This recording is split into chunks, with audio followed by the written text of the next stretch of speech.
Ó, não esquece de deixar o like e também se inscrever no canal. Como é que monta o negócio? Você chega assim e fala assim, cara, quer saber? Eu vou montar aqui tipo uma bolsa de valores alternativa. É uma coisa que confronta a B3, é uma coisa em parceria.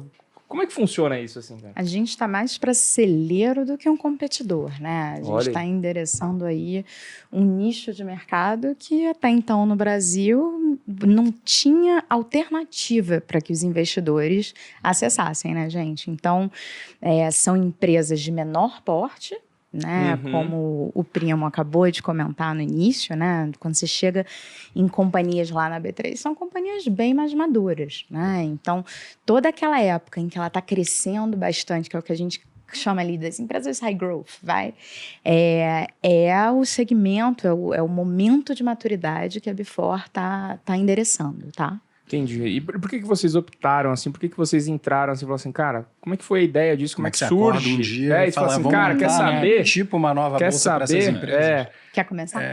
Eu acho que vem muito de uma sementinha plantada lá na XP. É verdade. O que você fazia, cara? Qual que era o seu momento na XP? De onde você veio lá? Eu fui para a XP em 2013. Eu era sócio de um multifamily office e a gente, na época, acabou fazendo uma negociação. Fui lá para dentro da XP montar a área de gestão de patrimônio. Isso. E é engraçado que, assim, naquela época, a XP não era essa Coca-Cola toda, né? Mas já tinha uma capilaridade muito grande. Então, a gente acessava clientes no Brasil inteiro, mas eu lembro, assim, eu sempre falava para a turma, pô, a gente, cara, nunca vai receber aqui uma TED, sei lá, do Dr. Edson depois da venda da Mil para United. Então, a gente vai trabalhar no segmento de pequenos e médios empresários que têm uma liquidez, etc. E era uma época que a XP estava fazendo branding dela nesse segmento de clientes maiores, né, Rodrigo? Exato, acho que exatamente. tinha todo um desafio desse desenvolvimento. Então, a gente cresceu bem trazendo clientes com esse perfil, mas eram os pequenos e médios empresários, isso naquele momento. E eu vi uma dor muito grande, a gente sentiu uma dor muito grande desses pequenos e médios empresários para acessar mercado de capitais.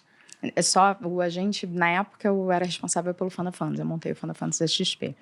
E a gente acabou trabalhando muito junto, né, o que depois gerou muitos outros negócios, depois da XP, né, muito porque quando você ia para as grandes famílias, os grandes portfólios, a gente ia ali oferecer a solução em conjunto, né? Exato, os fundos exclusivos, enfim. E a gente só não foi para o Acre e para o Tocantins, eu acho. Por aí. Caraca, sério?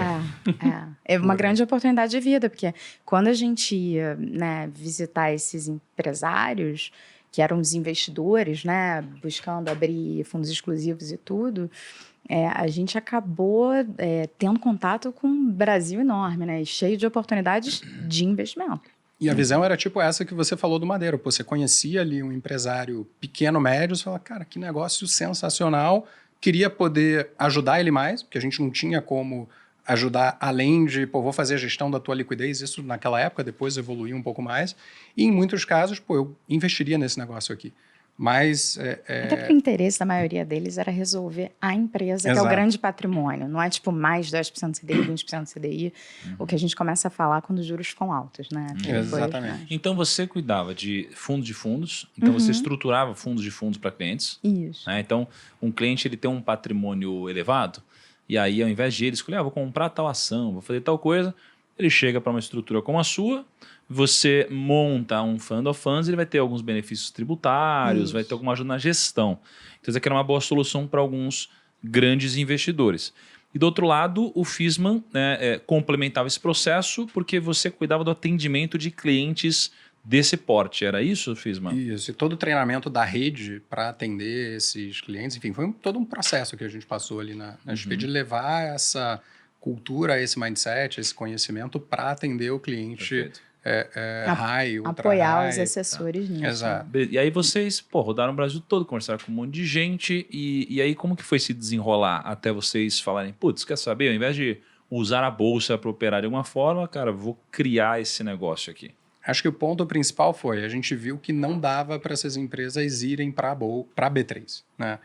Que historicamente teve até uma tentativa de desenvolvimento ali com o Bovespa+. Em 2008. Eu lembro disso. Foi epicentro ali da crise de subprime. Até uma dúvida antes até de vocês prosseguirem. Por que as empresas pequenas têm tanta dificuldade de entrar na bolsa? Por causa Por do quê? arcabouço regulatório. O escopo de pré-requisitos e obrigações que elas precisam cumprir para estar numa bolsa tradicional, o que acontece?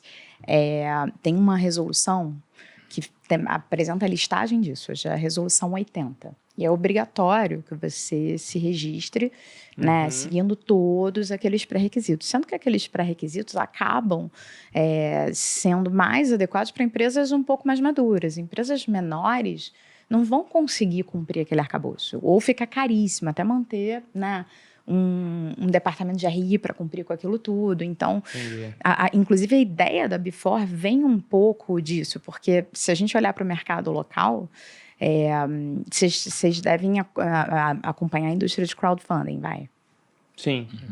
Então, de um lado no Brasil você tem a indústria de crowdfunding, que tem mais de 40 plataformas registradas, né, fazendo muito deal de startup, empresa mais early stage, e de outro você tem a bolsa. Nesse meio do caminho... Não tinha ninguém aí. É um grande gap. E foi isso que a gente começou a estudar e a gente viu, putz, tem esse gap, não dá, a empresa não consegue ir para B3, para ser investida de fundo, tem fundos que não olham também para esse tamanho de companhia, e o crowdfunding está olhando muito para empresa menor, empresa pequena.